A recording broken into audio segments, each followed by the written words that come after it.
ito, naniniwala ko na naman tayo magkakasama physically pero the presence of the Lord is within us. Hallelujah, Jesus, Lord God. Hallelujah, Lord. Father, salamat Panginoon sa gabing ito, Lord, sa pagkakataong ito kung saan kami ay sama-sama mag-aaral lang yung mga salita. We invite you, Holy Spirit, na ikaw ang manguna sa gawain na ito. Ikaw ang magbukas ng aming mga puso't isipan. We open it to you, Lord. Tunay nga na inaalaw namin na magtimo ang iyong mga salita sa aming mga puso at sa aming mga isipan. And Lord, we pray sa maghahayag ng iyong salita, Lord. Itago mo siya sa iyong likuran. Tunay nga na ang liwanag mo ang makita namin at ang iyong mga salita, Lord God, ay siyang pumasok sa aming mga puso, Lord God. Tunay nga na walang ibang maitaas, walang ibang mai-highlight, Lord God, sa oras na ito, kundi ikaw, Panginoon, ang iyong natapos na gawa sa krus ng Kalbaryo, Lord God, ang iyong kadakilaan, Lord God, ang iyong akadakilaan, Lord, sa buhay ng bawat isa, Lord God. Ang iyong pag-ibig, ang iyong biyaya, Lord. Salamat, Panginoon. Tunay nga na it is the first time, Lord God, muli na kami mag-aaral ng iyong salita na sama-sama. Kaya nga, Lord, I pray, Lord God, na ano man ang gawa ng kaaway, we rebuke it right now, Lord God. Mga fluctuated network, Lord God, we rebuke it, Lord God. Ano man ang mga works of the enemy para hindi namin ma-receive ang word of God today, Lord God, we rebuke it, Lord. Yes, in Jesus' name. Salamat, Panginoon. Ikaw ay mabuti. Ikaw ay dakila sa buhay namin, Lord God. Ikaw ay tapat. Sa iyo nga, Panginoon, pinakamataas papuri. In Jesus' name we pray. Amen. Amen. Amen. Thank you, Sister Arlene, for that very powerful and very encouraging prayer. And salamat sa Lord sa buhay ng bawat isa. I would like just to call out the name of everyone. Welcome po si Ate Rosnel, si Ate Arlene, si Brother June, si Kimi. Welcome Kimi, si Kailin, si Yani, at si Bobby, si Arlene. And kasama ko po ngayon sa bahay, nandito po kasama ko si Joseph and si Topher na nakikinig din po sa atin ngayon. So we are starting a new book. We are in the book of Galatians. This year I have decided na focus naman tayo. Last year nag-ano tayo sa mga Old Testament, sa mga minor prophets. And this year naman we will study and magfo-focus naman tayo sa uh, mga epistles, mga sulat ni mostly mga sulat ni Apostle Paul. And I'm very much excited kasi matagal-matagal ko na rin tong mga gustong basahin. And this is very relevant still hanggang ngayon kasi yung mga message niya kahit although few years ago na siyang na sulat pero very relevant pa rin siya even up to this day. So we are now in the book chapter 1 and I am blessed that you are here. Pwede bang sabihin mo sa chat na I'm glad that you are here. Yan. Sabihin mo I'm glad that you are here. Sabihin mo sa chat, I'm glad that you are here. Yeah. And so let's deep dive on this message. So the first one, yung mga facts and background or context ng book of Galatians. So we can see that in the book of Galatians, it is written by Apostle Paul. I know that most of you are familiar na kay Apostle Paul, pero siya yung nagsulat nito and it is written for the area of Galatia. Unlike dun sa mga previous na mga books nito, yung mga other books kagaya ng mga Thessalonians, Ephesians, and yung mga other books, usually it is just written for a single church or dun sa specific church na yon. Pero the book of Galatians is written for the whole area or region ng Galatia. So multiple churches yung kausap niya dito, not just a city, but an entire region na kinakausap niya. And ano ba yung pinakang main reason ni Paul bakit niya sinulat tong book of Galatians? Ano ba yung main thing na concern niya? So there are people who are straying away from truth. So kung makikita natin, if we can read, makikita natin yung concern ni Paul kasi there has been many gospels na pinapakalat nila. May mga gospels na mga hindi aligned dun sa true message na tinuturo ng mga early apostles, di ba? So may mga nagtuturo na kailangan mo munang magbaptize to be saved, you need to have to be circumcised to be saved. Yung iba naman, yung mga Gentiles, dapat magpa-under pa rin daw sila sa Mosaic law to be saved. So those are the few, yun yung mga ilan sa mga message na kumakalat during this time. And hindi specifically makikita, malalaman kung sino ba yung specific na people na tinutukoy niya dito. But the main thing or the main concern or the main reason kung bakit nasulat to ni Pablo is because yun nga, kumakalat na yung mga, kumbaga sa time natin tinatawag ng mga fake news or mga maling katuruan. So this was written just 2 decades after the death and resurrection of Jesus Christ. So you can just imagine in a span of 20 years na after mamatay ni Jesus Christ, tumabuhay na maguli, biglang ang bilis ng kumakalat, ang dami ng kumakalat na mga kamaling katuruan. So yan yung mga concern ni Paul. And like what I said, sabi ko nga, kahit ang tagal na itong nasulat nitong Book of Galatians, this message very relevant pa rin today kasi even siguro pag nag-scroll kayo sa Facebook or sa kung saan mang social media, you can see that many are still proclaiming the wrong message about the gospel, di ba? Yung iba ginagamit yung gospel to tolerate their sins na pwede mang gumawa nito kasi nasa grace naman. So today, pag-aaralan natin yung concern ni Paul, ano ba yung message niya, ano ba talaga yung meaning ng true gospel through the book of Galatians chapter 1. And I hope that you are ready. Amen. Amen. Amen, amen. Thank you Lord, thank you Lord. So next one is makikita natin na yung book of Galatians, it consists of 6 chapters. We have chapter 1 and chapter 2. Ito nagpapatungkol siya sa ministry ni Paul, ano ba yung mga ginagawa niya sa ministry. And then we have chapter 3 to 4 naman is the main theological argument. Dito na sinasabi talaga ni Pablo yung mga messages niya, yung mga arguments niya, yung mga foundational truths about yung message of the gospel. And we have chapter 5 to chapter 6 naman are the implication of living as a God's people. Dito naman pinapakita, ano ba dapat ang pamumuhay ng isang Kristiyano? Paano ba mamuhay ang mga lingkod ng Panginoon? Amen. Amen. So let's go to to verse 1.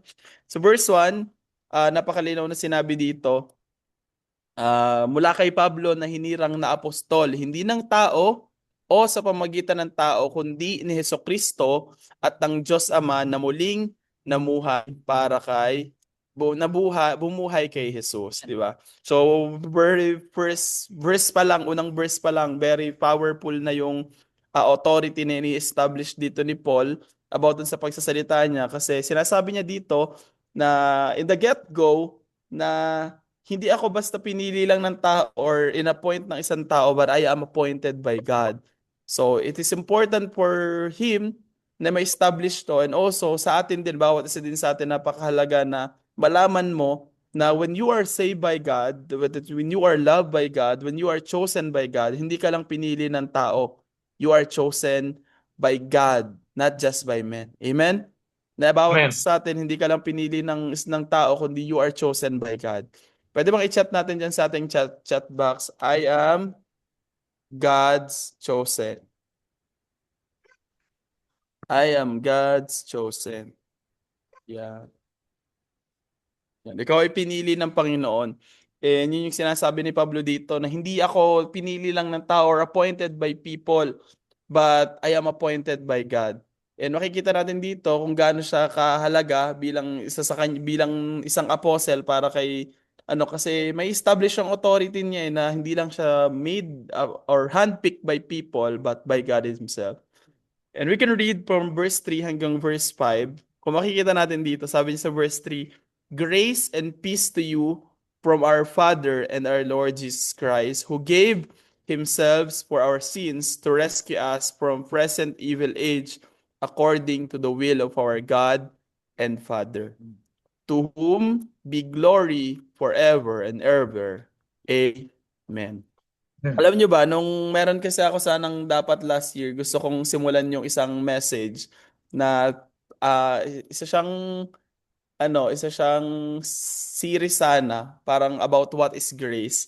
And then, isa sa mga pinag-aralan ko doon is ano ba yung context every time na sinasabi ni word ni Paul yung salitang grace. Kuwari, pag sinabi niyang grace and peace be unto you, ano ibig sabihin niya doon ng word na grace? Bakit niya ginamit doon yung word na grace? And isa to sa mga common theme or common phrase na ginagamit lagi ni Pablo is the word grace and peace to you. Kasi usually, kapag sa sa Greek culture, ang ginagamit nilang pagbate is grace be unto you. And then sa Jewish naman, sinasabi nila, peace be with you. Peace be. Kaya mas kilala sila, yung siguro familiar kayo, narinig niyo yung shalom. 'Di ba? Shalom. Shalom. Pero si Paul, kaya every time na nagsusulat siya ng message, na it's always both grace and peace, hindi lang grace, hindi lang peace, because he wants to make it clear na this message is not just for Greeks, hindi lang siya sa mga Hudyo, hindi lang siya sa mga Gentiles, but this message is for everyone. The message of grace is for everyone. So, and makikita natin verse 4, sabi dito, He who gave Himself for our sins. Binibigyan ng focus ni Paul dito yung message ng gospel, isang sa mga core message of the gospel, that it is Jesus who gave Himself for us.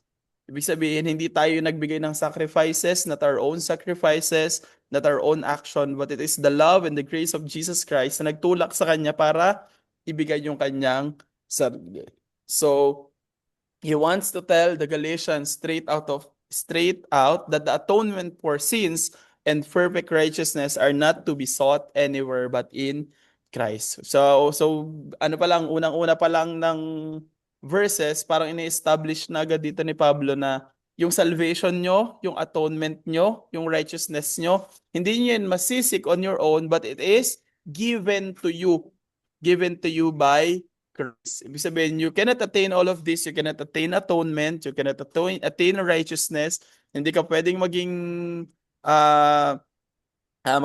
clean, maging forgiven outside of Christ. There is no other righteousness other than the righteousness through Jesus Christ. Amen. Amen. Amen. Kahit ano pang sipag mo, galing mo, bait mo, tibay mo, pero if you are not in Christ, you are not righteous. Amen. Amen. Because we are righteous because of the Lord Jesus Christ. Amen. And we can read from verse 5 to 6. Sabi niya, nakakatuwa kasi siguro kung nababasa niyo yung mga sulat ni Pablo sa mga ibang churches, sa mga ibang mga sulat niya. Every time na after niyang pakilala, ako si Pablo, ganito, ganito, tapos sasabihin niya yung grace and peace be unto you, babati siya. And usually, nagpapasalamat siya dito, nagpapasalamat siya sa ganito. Kung mababasa natin dito, sa Book of Galatians, medyo kakaiba siya kasi this is, I think, one of the few times na si Paul, hindi man lang siya nagpasalamat sa kahit na sino. And, makikita natin yung intention ni Pablo sa pagkakasulat ng book na to kasi he is very offended and very nagdi-disagree talaga siya dun sa message na pinapakalat dun sa Galatia. Because during this time, the gospel has been preached to them, yung gospel na ituro na sa kanila, yung gospel na i-share na sa kanila, pero kung ano yung dinadagdag nila. And for Paul, parang anong dapat ipagpasalamat, anong dapat ipag-thank you, anong dapat ikapuri dun sa mga ginagawa nyo. You are distorting the message of the gospel. So, parang dito pa lang pinapakita ni Pablo na hindi ako natutuwa dun sa ginagawa nyo ha. You are distorting the message of the gospel. You are distorting the message of grace. And habang binabasa ko to, sabi ko, paano ba natin masasabing ito yung true gospel? Ano ba yung message or ano ba yung definition ni Paul? Ano ba yung definition ni Paul na pag sinabi nating true gospel or the meaning of the word gospel or good news or grace? And we can read that from 1 Corinthians chapter 15 verse 1 to 4. Yan. Sino pong gustong bumasa? Yan. Sinong gustong bumasa po? Kahit sino.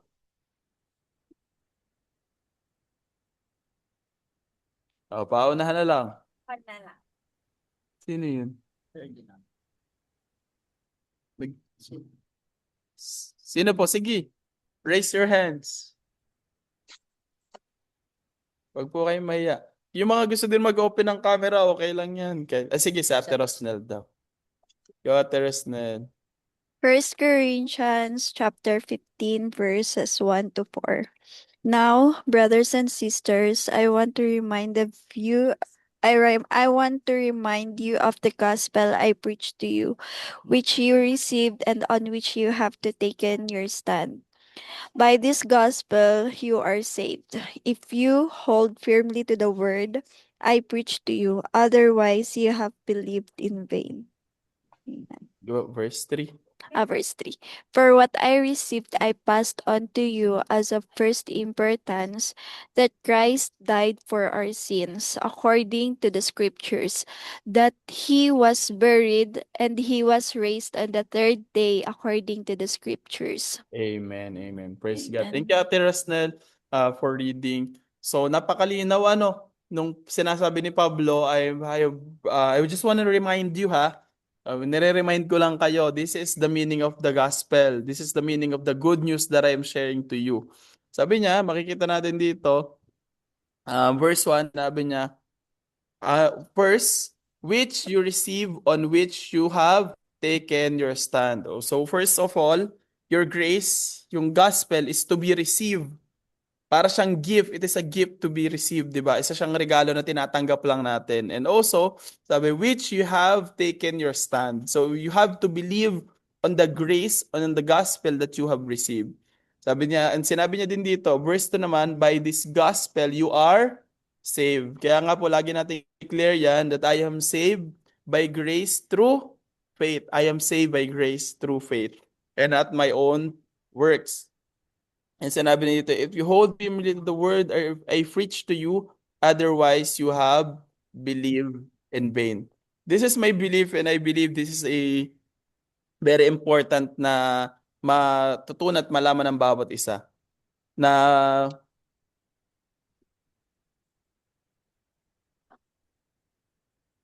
napakahalaga po na malaman natin to, maging malinaw sa bawat isa, na ang gospel po, kapag ito ay hinahaluan natin ng isang mensahe na hindi patungkol kay Kristo, hindi po patungkol sa glory po ng Panginoong Hesus, ito po ay isang gospel na may lason. Di ba? Kapag yung sinasabi mong ikaw nasa grace din naman ako, naniniwala din ako kay Jesus, pero naniniwala din ako na ililigtas din ako ni Mary. Wala naman sigurong mali doon, di ba? Na madami akong paniniwalaan, pero hindi po ganun yun. Dapat po, when we live in Christ, it is Christ alone. Amen. Pwede ba i-chat Amen. natin dyan sa Christ alone. Amen.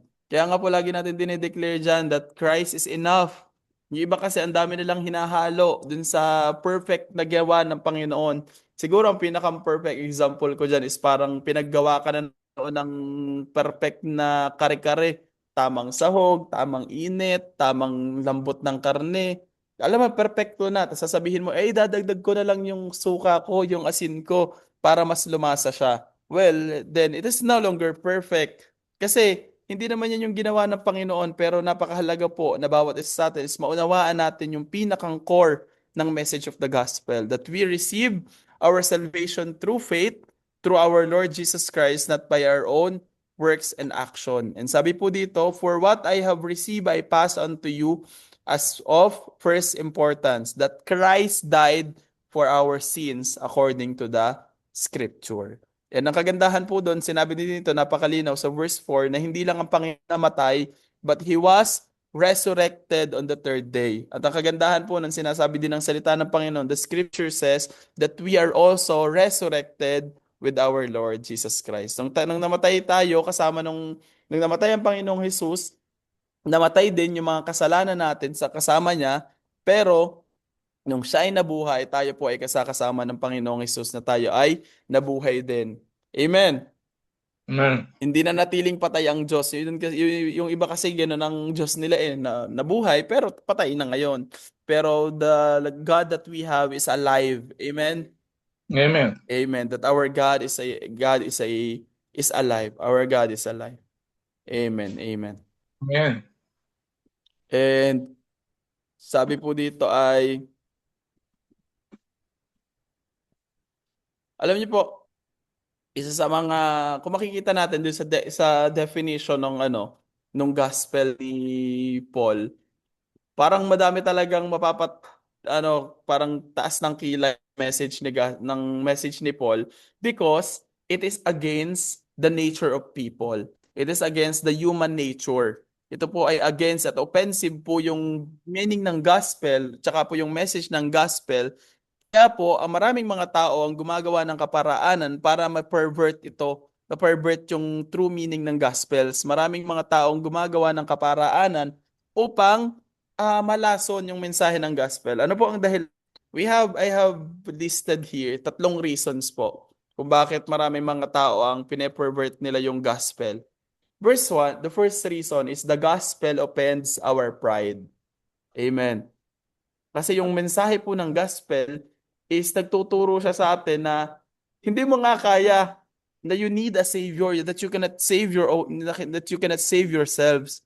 Na ang nakakaano kasi dito, that's why it offends our pride because it gives no credit to us at all yung salvation natin. It is not my work. It is not your own credit. It's not your own merit. Hindi yung pedigree mo, hindi yung performance mo. That it is all credited to Jesus Christ. Kaya marami mga tao na na-offend sila na bakit hindi ko kaya iligtas ang aking sarili. It offends their pride. But tayo, pagka ikaw ay wala kang pride, wala kang, hindi mo pinapangunahan yung iyong pride, nakikita mo naman yung iyong pagpapakumbaba, yung pagiging humble mo sa harapan ng Panginoon that hindi ko kaya, that I need a savior, 'di ba? Kaya nga po maraming mga tao ang gumagawa sila ng kaparaanan para ihalo dito yung mensahe ng mixture na may gawa si Kristo, may gawa ka din. Because it offends their pride. Na akala nila na lahat ng credit, bakit si Jesus lang lahat ng credit, 'di ba? The next one is the gospel offends our wisdom. 'Di ba? Alam niyo, kung makikita niyo, maraming mga tinatawag na matatalino dito sa mundo, those who consider themselves na intellectual, those who consider themselves na matatalino and they are following the logic na sinasabi nila, ba't kinala sa ganan? Dapat meron kayong logic, scientific ganito. Because kaya din na-offend dito yung ating wisdom because itong pinaniniwalaan natin may sound or may be considered foolish. Pero anong sinabi ng salita ng Panginoon na ito daw po ay foolishness to those who do not believe, and it is foolishness to those who will suffer. 'Di ba? Na it is very offending on our wisdom na bakit kailangan, alam mo yun, hindi siya maarok ng ating isipan.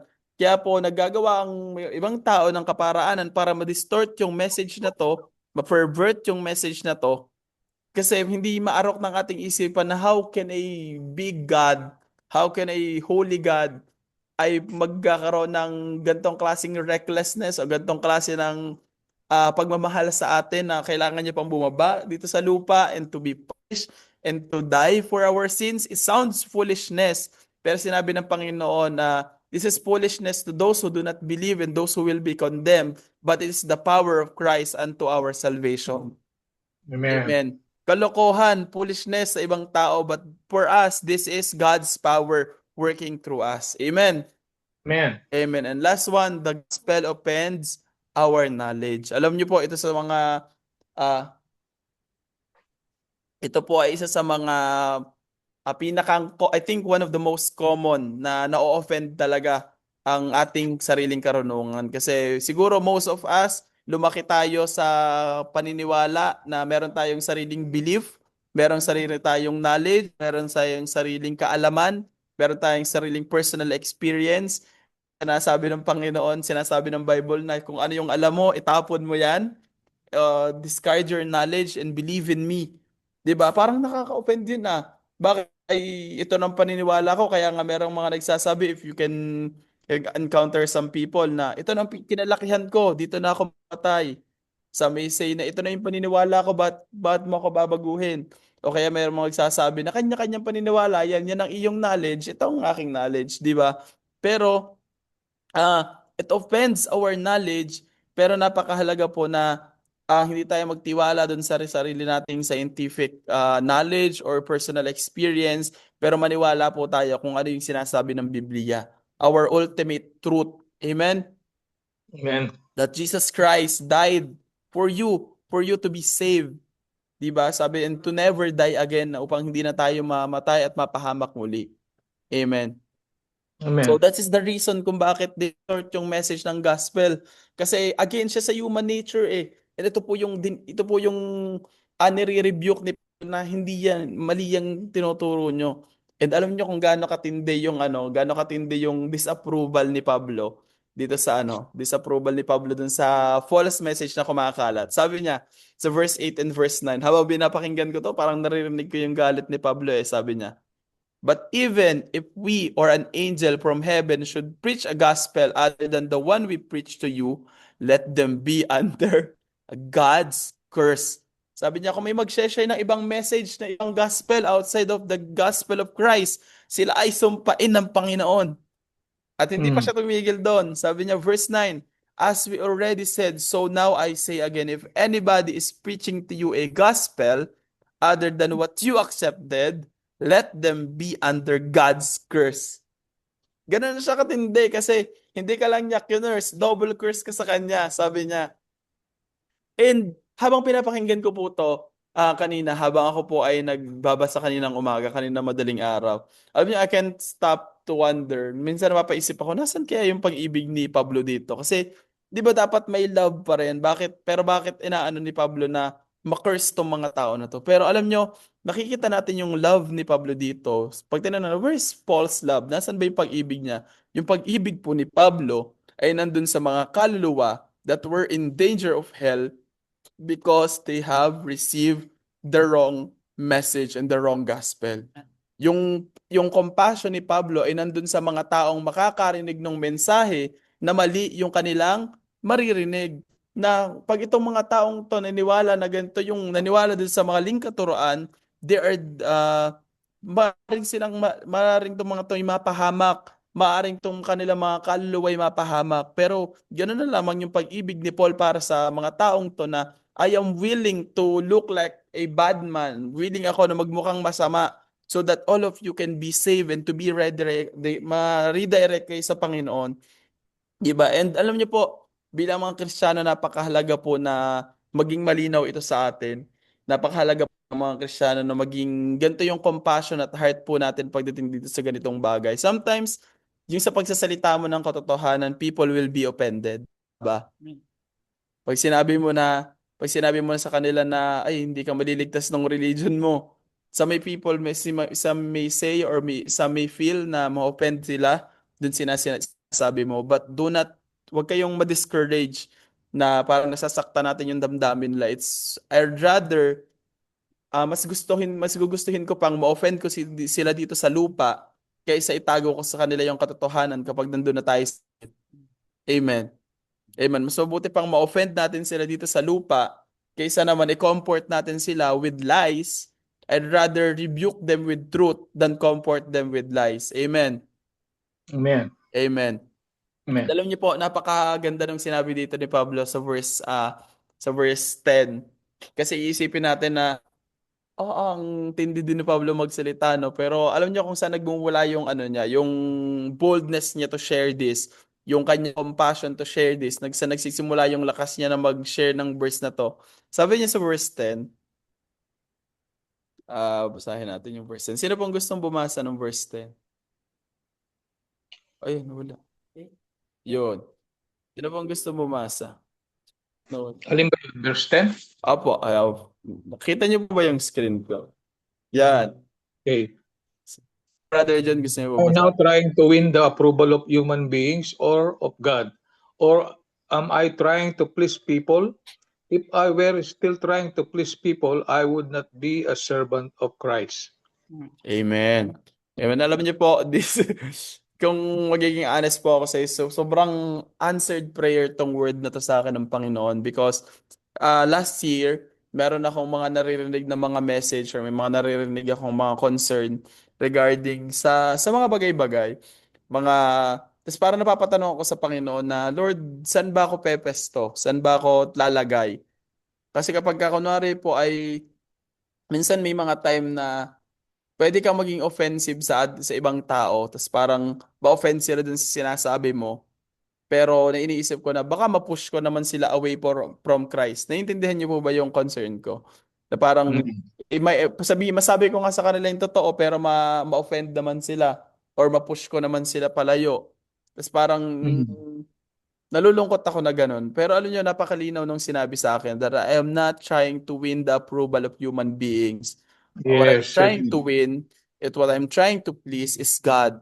Amen? Yes. Because I Amen. would not be a servant of Christ kung pinipilis ko yung ibang tao. Amen. Ako po, this year, ay sa mga sinulat ko talagang plan ko this year or yung parang uh, message na I want to na ito talaga yung parang goal ko this year na sinulat ko talaga doon sa notes ko. Gusto ko, Lord, I want to be a servant of God. I want to be a servant to other people and I want to lead people to Christ. Yun talaga yung parang heart ko na I want to bring people to you. I want to serve them so that I can lead them to you. Pero kinorek talaga ako ng Panginoon, binigyan ako ng Lord ng gentle reminder na yes, you are serving them. Yes, naglilingkod ka sa kanila. Yes, you are offering yourselves to them. You are offering your hands to them. Pero always remember na ako pa rin yung Lord mo. Amen? Amen. Minsan magiging people pleaser na tayo mga Kristiyano para lang mawin natin yung mga tao. Pero hindi po dapat tayo maging people pleaser. Although dapat may pakialam tayo sa kanila, pero hindi dapat na ma-please natin sila.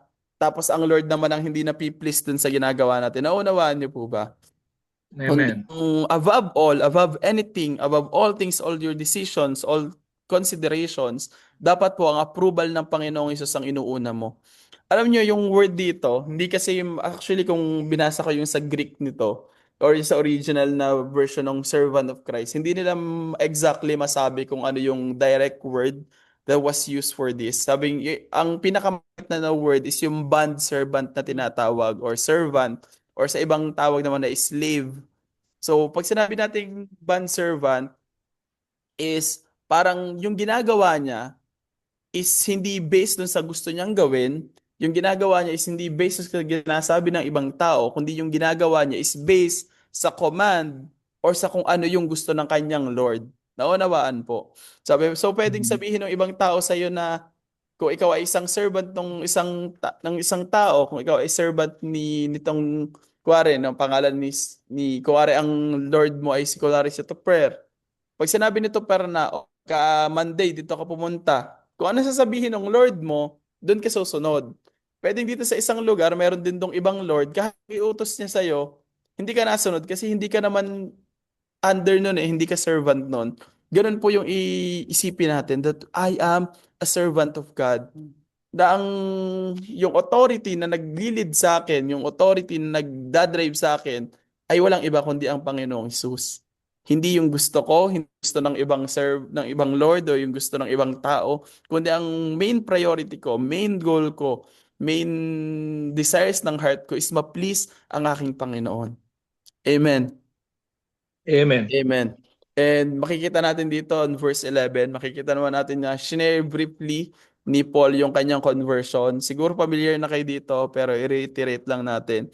So si Paul, isa siyang zealous persecutor ng gospel. Ang galing, no? Kasi siya talaga yung dating isa sa mga unang-una na talagang pumapatay sa mga Christian. Siya talaga yung mga tumutugis dito sa mga pananampalataya na to. Pero his life was transformed. And napaka halaga po nitong mensahe na ito para kay Paul sapagkat ito ay nagpapakita na despite of your past, ano man yung nakaraan mo, ano man yung history mo, saan ka man nanggaling, ano man yung pinagmulan mo, God loves you and He can forgive you. Amen.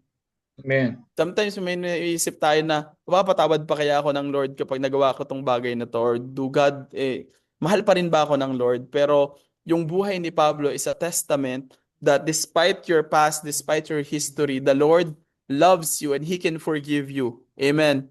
Amen. Amen. Amen. Amen. And alam niyo, napakaganda din ng mensahe niya dito. Sabi niya sa verse 15, "But when God, who set me apart from my mother's womb and called me by His grace, was pleased, even His dark..." Ang makikita natin dito, na sometimes napapatanong siguro si Pablo kung bakit kaya pinangyari ng Panginoon na ganun yung mangyari sa buhay ko? Alam mo yun, bakit hinayaan ng Panginoon na maging pumatay muna ako ng ibang Christian? Bakit hinayaan ng Panginoon na maging isa akong Hudyo? Bakit naging isa akong Pariseyo? Pwede naman akong maging normal na mananampalataya lang, kagaya ni na Peter, kagaya ni na John. Bakit ganito yung nangyari? Pero napakaganda nung sinabi niya dito sa verse 15, that it even in your mother's womb, the Lord already knows you. Tinatawag na si Pablo, nasa sinapupunan pa lang siya ng kanyang nanay, tinatawag na siya sa biyaya ng Panginoon. And alam niyo, napakagandang encouragement to all of us na sometimes may mga nangyayari sa buhay natin na, alam mo yun, may nangyayari sa buhay natin na mapapatanong ka, Lord, bakit kaya nangyari ito? Pero alam niyo yung sa buhay ni Pablo, alam niyo ba, dahil sa kanyang pagiging Hudyo, dahil sa kanyang pagiging Pariseyo, dahil sa kanyang sitwasyon na hindi maganda, isa yun sa naging kaparaanan upang maipahayag yung gospel sa mga hentil. 'Di ba? Ibig sabihin, even in your darkest moments, even sa iniisip mo na, ba't kaya nangyari sa akin? God can turn it into, may kaya siyang baguhin o ibalik ng Panginoon into a purpose. Kaya nga sinabi niya sa Romans, 'di ba? For all things work together for good. 'Di ba? All things work together for good. Na ibig sabihin, ano man yung nangyayari sa buhay mo, if you know that you are chosen by God, if you know that you are loved by God, if you know that you are handpicked by God, ano man yung pinagdaanan mo, may reason yan. Amen? Amen. Ang ibig sabihin ng Panginoon, may plano siya, meron siyang reason kung bakit nangyayari yung isang bagay. And yun nga sa case ni Pablo, dahil sa kanyang pagiging Pariseyo, sa kanyang pagiging Hudyo, isa siya sa mga naging magandang bearer nung message of gospel kasi hindi lang siya nagsasalita para sa dahil ay hindi magsasalita ako sa mga hintil kasi hindi naman hintil naman din ako. Pero hindi, despite pagiging faithful niya sa kanyang old belief, naging kaparaanan yun para maipabahagi, maipalaganap yung mensahe ng grace sa mga Gentiles. Amen. Amen. Amen. Amen. So, and makikita po natin dito, if you can read from verse 18, sabi dito, when Paul was called, nung tinawag ng Panginoon si Paul, siguro some of them iisipin na siguro pupunta agad si Paul kina Peter or dun sa kasamahan niya para magtanong, ano bang message ng gospel?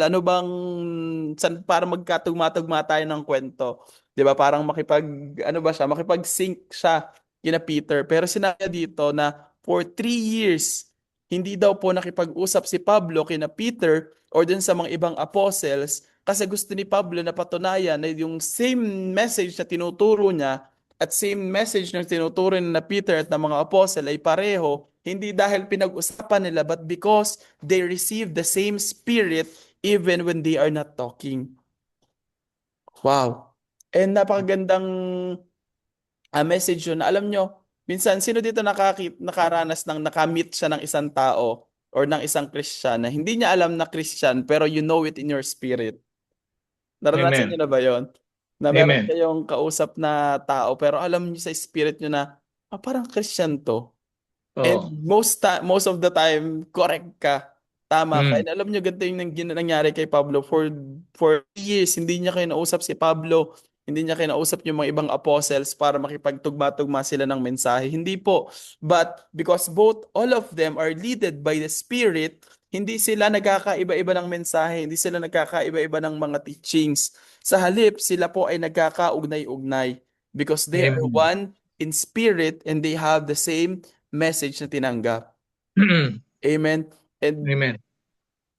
this is the highlight verse na I would like to share. I've been meditating for this one sa simula kaninang umaga. Yung verse 12, balikan natin.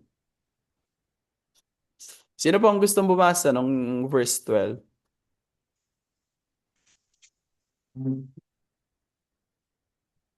I did Anyone? not receive it from any man, nor was I taught it. Rather, I received it by revelation from Jesus Christ. Amen. Ito yung Amen. sinasabi niya, no? I did not receive it from any man. Hindi yung mensahe na dala niya ay hindi lang dahil tinuro sa kanya ni Paul, ni Peter, tinuro sa kanya ni James, nor was I taught it. Hindi daw siya tinuruan or hindi niya na-receive yun. Rather, I receive it by the revelation from Jesus Christ. And alam niyo po, gumagawa tayo ng mga Zoom Bible reading together para tayo po yung makapag-fellowship and also an encouragement and accountability for one another na magbasa tayo ng Bible sama-sama. And ito po ay mahalaga. Ito po ay importante na tayo pong bawat isa ay nagsasama-samang nagbabasa ng Biblia, nag-sharing, nagbabahagi ng salita ng Panginoon. Pero alam niyo po, I would like just to emphasize this, na napakahalaga po na bawat isa sa atin, meron po tayong personal time with our God, sa ating Panginoon, na tayo mismo ay makarinig mula sa Panginoon.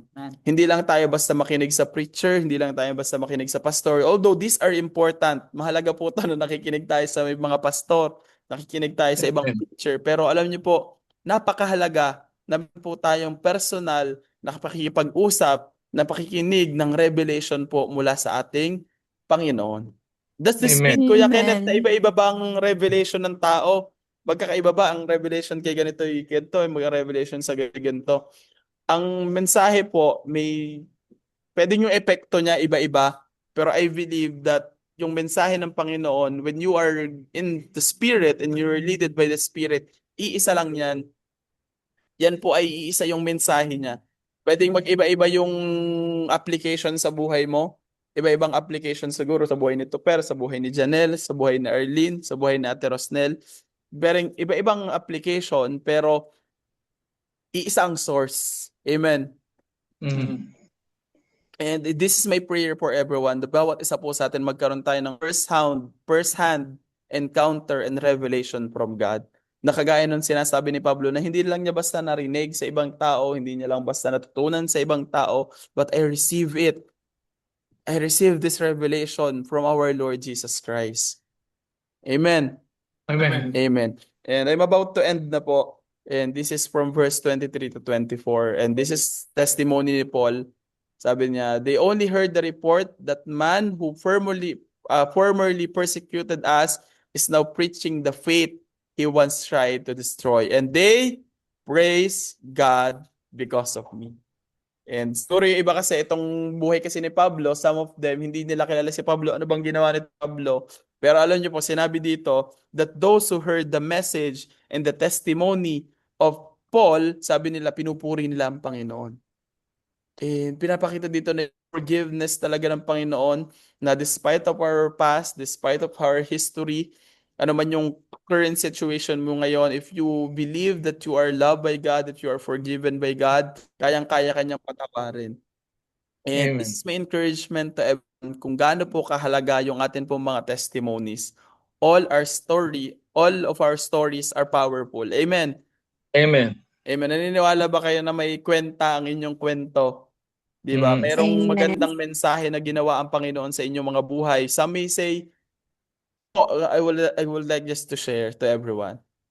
Marami kasing yung iba, pag narinig mo yung testimony nila, alam mo yung nakakabilib talaga na mga dating drug addict, mga dating rapist na nakakilala sa Panginoon, o kaya kagaya ni Pablo, na dati siyang persecutor ng gospel, tapos ngayon ay nakakilala. And praise God sa buhay nila. Praise God sa mga buhay nila. Pero alam niyo po, sometimes yung mga testimony natin, kahit it may seem sa iba parang boring kasi wala ka namang kahit ka naman talaga nung bata ka, nakilala mo si Lord, o kaya ay Christian family kayo, or yung kino-consider yung testimony nyo na hindi naman siya ganun ka-impactful o kalupet, na groundbreaking talaga yung testimony ng tao na to. Pero alam nyo ba, this is my encouragement to all of you, that all testimonies, if it is written by our Lord Jesus Christ, it is impactful. Amen. Amen. Pwedeng yung testimony po, pwedeng masabi ng iba na parang medyo boring yung testimony nito ni brother A, ni sister A. Pero alam niyo po, yung message kasi niyan, if it is centered around Christ, imposible hindi nila papurihan ang Panginoon kapag narinig nila yung testimonies nyo. Amen? Amen. There are times na dadaan tayo sa trials, tribulation. Pero alam niyo po, ako personally, this is my heart ko na to. Kaya siguro hindi din ako masyadong nagigiba ng problema. Every time na dumadaan ako sa trials, tribulation, I take it as kaparaanan ng Panginoon para i-reshape yung story ko. Sometimes dumadaan ako sa pagsubok, pero I just say na, may reason yan kung bakit ko to pinagdadaanan. Sabi ko nga dito sa last slide ko, sabi dito, Your tests can become your testimonies, and your mess can turn into message. From test to testimonies to mess to message. Amen. Amen. Amen, amen, amen. Praise God.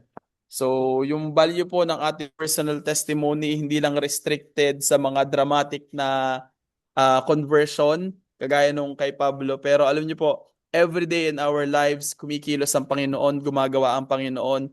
And if you put God in the center of your message, if you put God in the center of your story, kaya po yung gamitin ng Panginoon para magbigay glory pabalik sa Kanya. Sabi niya nga sa salita, sa Mateo, let your light shine before men so that they may glorify their Father who is in heaven. Sa lahat po ng bawat changes na gagawa ng Lord sa buhay natin, kayang gamitin niya ng Panginoon para magbigay ng glory pabalik sa Kanya. Amen. Ano man Amen. yung sa buhay mo, sa trabaho mo, sa pag-aaral mo, everything, all of it, you can use it para bigyan ng glory ang ating Panginoon. Amen. Amen. Sa lahat po ng kaparaanan, pwede nating bigyan ng papuri o kapurihan ng ating Panginoon. Amen. It may sound boring to some, it may sound not impactful to some, pero kapag ang isang bagay po, yung mensahe mo nakatuon siya kay Kristo, imposibleng hindi nila purihin ang Panginoon sa buhay mo. Amen. Amen. Amen. Praise God, praise God. So that concludes our Galatians chapter 1. Pwede bang i-chat natin to sa chat box natin? My story is important because it is written by God. Amen. Your story is important because it is written by God. Yung mga stories ng buhay natin, hindi lang yung pang MMK. Di ba? It is important because it is written by God. And ang kagandahan kasi sa pagiging author ng ating Panginoon, hindi lang siya basta memang author. Alam mo yun, may maisulat lang, pero ang pagsulat po ng Panginoon sa story ng ating mga buhay is kwentong may kwenta. Amen. Amen. Praise God. Salamat po sa Panginoon sa buhay ng bawat isa. Thank you for all who joined.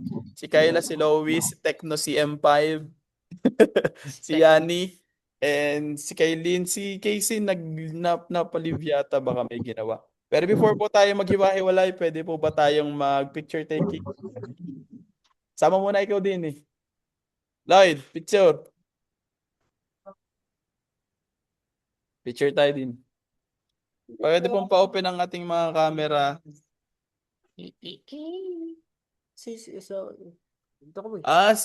Ano pala? Ano pangalan? Si Carl. Si Kuya Carl pala. Hello, Allen. Si Olin eh. Picture po tayo. Si Kimi. Si Kaylin. Yun na natin. Kimi, show your face. Show your face. Sige na. Okay na po. Yung iba habol na lang ng ano. 1, 2, 3. Si Ate Arlene lagi nakapost oh. 1, 2, 3. Chapter 1. 1, 2, 3. Yo. Salamat po sa lahat ng mag-join. Brother Carl, thank you sa pag-join. Thank you. Happy New Bye-bye. Year. Thank Happy New you. Year. Brother June, Happy Bye-bye. New Year po sa inyo. Happy New Year! Happy New Year, Bye-bye everybody. po. Ate Rosnel, Ate Bye-bye. Arlene. Thank you. Lois, happy birthday. Birthday uli ni Lois. Good night po. Kaylin, Kimi. Nakatulog na yata. Kimi, show your face. Feeling ko Bye, nakatulog na si Kimi. Bye,